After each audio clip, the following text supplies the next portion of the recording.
Hello बच्चों, आज हम न्यूटन्स लॉज ऑफ मोशन के पीवाईक्यू करेंगे एमईबी टेक के। जैसे कि आपने देखा था लास्ट 2 वीडियोस में हमने 2 चैप्टर को इंक्लूड किया, ऐसे ही इस वीडियो में हम एनएलएम के क्वेश्चन करेंगे न्यूटन्स लॉज ऑफ मोशन। चलो शुरुआत करते हैं। पहला क्वेश्चन है बीटेक 2023 का। क्वेश्चन कहता है a kite of mass 5 gram has a velocity of 4j at t equals to 0. It is acceleration at a constant rate for 2 seconds, after which it has velocity 2 second के acceleration के बाद इसकी velocity हो जाती है 6i plus 12j after 2 second. ठीक है बच्चों, the magnitude of resultant force, हमें फोर्स कैलकुलेट करनी है, मतलब F equals to M A, तो हमें ए निकालना पड़ेगा। जैसे कि आप लोगों को देखा, अगर मैं यहाँ पे फर्स्ट इक्वेशन ऑफ मोशन लगा दूं, फाइनल वेलोसिटी हो जाती है 6i प्लस 12j। इनिशियली कितनी दी है बेटा 4j, ए हमें नहीं पता, कितने सेकंड के बाद 2 सेकंड के बाद। अगर हम यहाँ पर इसको ले आए तो 8j और 2a, 2 से अगर डिवाइड कर दे तो हमारा एक्सेलरेशन आता है प्यारे बच्चों 3i प्लस 4j, और इसका जो मैग्नीट्यूड होगा वो होने वाला है 3 square plus 4 square 9 plus 16 root 25, जो कि आएगा 5 मीटर पर सेकेंड। ठीक है, यूनिट देख लेंगे, सेंटीमीटर में दी गई तो सेंटीमीटर में ही आएगी। अब आगे बढ़ते हैं। मास दिया हुआ है 5 ग्राम, एक्सेलरेशन हम लोगों का आ गया है 5, जो कि आता है 25, और ये आने वाला है यहां से सीजीएस सिस्टम में, क्योंकि यहाँ पे वेलोसिटी सब सीजीएस में है और मास भी हमने ग्राम में कर दिया है, तो आने वाला जो आंसर है वो किस में आएगा, सीजीएस में। बोले तो 25 डाइन, जो कि फोर्स की यूनिट होती है सीजीएस सिस्टम में। एक और क्वेश्चन देखते हैं बच्चों, ये फ्रिक्शन से रिलेटेड क्वेश्चन है। A block of mass m is in contact with cart C as shown in the figure. The coefficient of static friction between block and the cart is mu.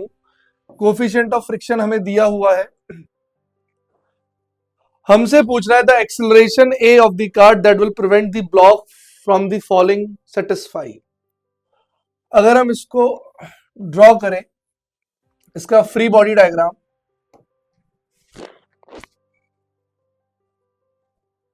तो इसका wait mg, लगने वाला force F, frictional force बच्चों,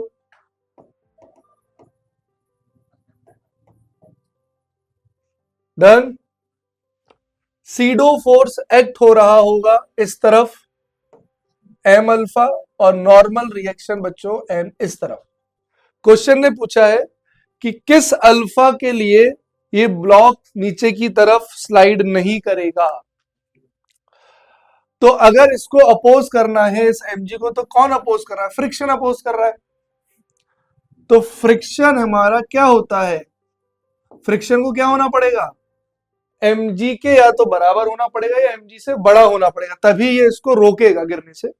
friction हम लोगों को पता है म्यू एन होता है, और इस क्वेश्चन में जो नॉर्मल हमारा निकल के आता है बच्चों वो आता है m अल्फा।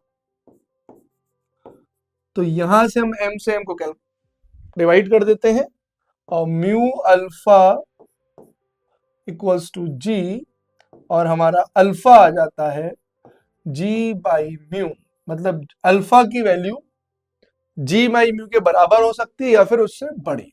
तो हमारा आंसर होगा C। आगे चलते हैं बच्चों, एक और क्वेश्चन करते हैं बच्चों। A body of mass 2 kg is kept by pressing to a vertical wall.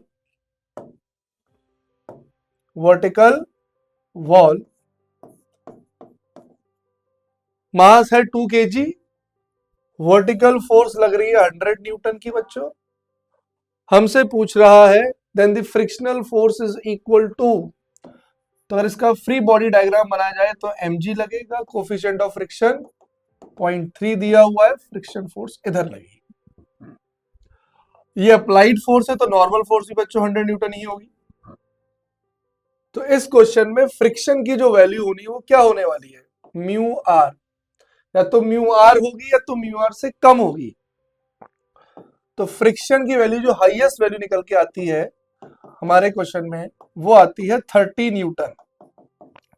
Friction maximum 30 Newton लग सकता है, मगर अप्लाइड फोर्स नीचे की तरफ कितना है 20 न्यूटन, 30 से ज्यादा तो लग ही नहीं सकता। तो ये दो ऑप्शन तो वैसे ही गलत हो गए। गेम आया 6 और 20 पर, तो कितना लगेगा नीचे 20, तो ऊपर भी फ्रिक्शन कितना लग रहा है 20, और ये ऑब्जेक्ट कहीं नहीं जा रहा है। तो हमारा राइट आंसर क्या हुआ 20। ये मैक्सिमम वैल्यू है 30, उससे नीचे आप जितना अप्लाई करेंगे उतना आपको अपोजिशन मिलेगा। नेक्स्ट क्वेश्चन करते हैं बच्चों। A car turns on a slippery road at a constant speed. एक सर्कुलर पाथ है, कार 10 मीटर पर सेकेंड की स्पीड से घूम रही है। If the coefficient of friction is 0.5, the minimum radius of the arc, ये रेडियस मिनिमम कितनी होनी चाहिए कि हम 10 की स्पीड से उस टर्न को मोड़ सके। तो जैसे कि आप लोगों को पता होना चाहिए कि वैल्यू आती है हमारी v equals to under root mu R G. Velocity या तो इतनी हो सकती है या फिर इससे कम हो सकती है, ज्यादा किसी केस में नहीं हो सकती। म्यू कितना है हमारा 0.5, आर बेटा हमें कैलकुलेट करना है, जी हमें पता है 10, वी दी हुई है, हमें किस स्पीड से आ रहे हैं हम 10 स्पीड से। तो ये हो गया बेटा हमारा 5r। अगर हम दोनों तरफ होल स्क्वायर कर लें तो हमारा आता है 100 और यहाँ आता है 5r। ये कितना था बेटा r 20 के बराबर हो सकता है या 20 से छोटा हो सकता है। तो हमें जो वैल्यू दी गई है 20, तो 20 तो होना चाहिए। ठीक है, आगे चलते हैं हम लोग। एक और क्वेश्चन करते हैं बच्चों, एमयू बीटेक 2020 का टेंशन वाला क्वेश्चन रहने वाला है। 3 बॉडीज दी हुई हैं, तीनों के मास दिए हुए हैं 2 kg 2 kg। टेंशन हमेशा बॉडी से अवे लगती है, ये आप कॉन्सेप्ट ध्यान रखेंगे। स्ट्रिंग सेम तो टेंशन सेम, तो ये अगर T1 है ये तो T1 रहेगी, अगर ये T2 है तो it's going to be T2। Okay, किसी एक्सेलरेशन से ये ऊपर जाएगा, उसी एक्सेलरेशन से ये नीचे आएगा। अगर हमें इस क्वेश्चन में एक्सेलरेशन पूछता तो F net upon total mass, ये इसका शॉर्टकट है बच्चों। टोटल फोर्स कितनी लग रही है 40 न्यूटन इधर, 20 न्यूटन इधर, 60 नहीं, ओनली 20। क्यों, ये दोनों एक दूसरे के अपोज में काम कर रहे हैं। 10/3 हमारा एक्सेलरेशन होगा। अगर एक्सेलरेशन पूछता तो इतने एक्सेलरेशन से ऊपर, इतने एक्सेलरेशन से नीचे। पूछा है T2, तो अगर हम इक्वेशन लिखें 42, तो यह फोर्स लग रही है 20 न्यूटन। नीचे की तरफ बॉडी आ रही तो 20 ज्यादा है, T2 कम है, और F net equals to ma। Mass दिया हुआ है, दो एक्सेलरेशन दिया हुआ है 10/3, आपका आंसर आने वाला है 20/3, और ये T2 यहां से आ जाता है आपका 40/3 इक्वल्स टू T2। T2 की वैल्यू आ चुकी है बच्चों 13.3 न्यूटन। एक और क्वेश्चन करते हैं, ये भी ईयर 2020 का रहने वाला है। ओके, हमसे कह रहा है the tension in the horizontal cord is 30 newton दी हुई है, वाली टी हम T1 मान लेते हैं। हमको वेट और टेंशन निकालना है स्ट्रिंग OA, इसको मैं T2 मान लेता हूं। आपको रिजॉल्व करना पड़ेगा, सीखते हैं।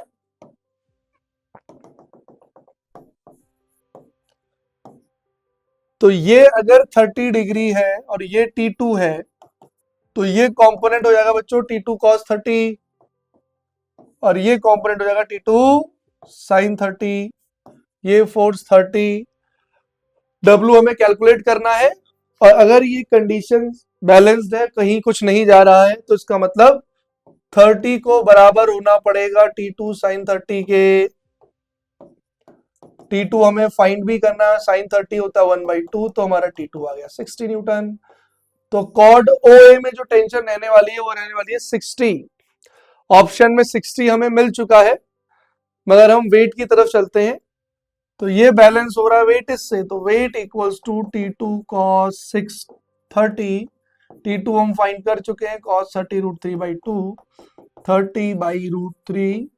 तो ऑप्शन बी। एक और क्वेश्चन करते हैं बच्चों।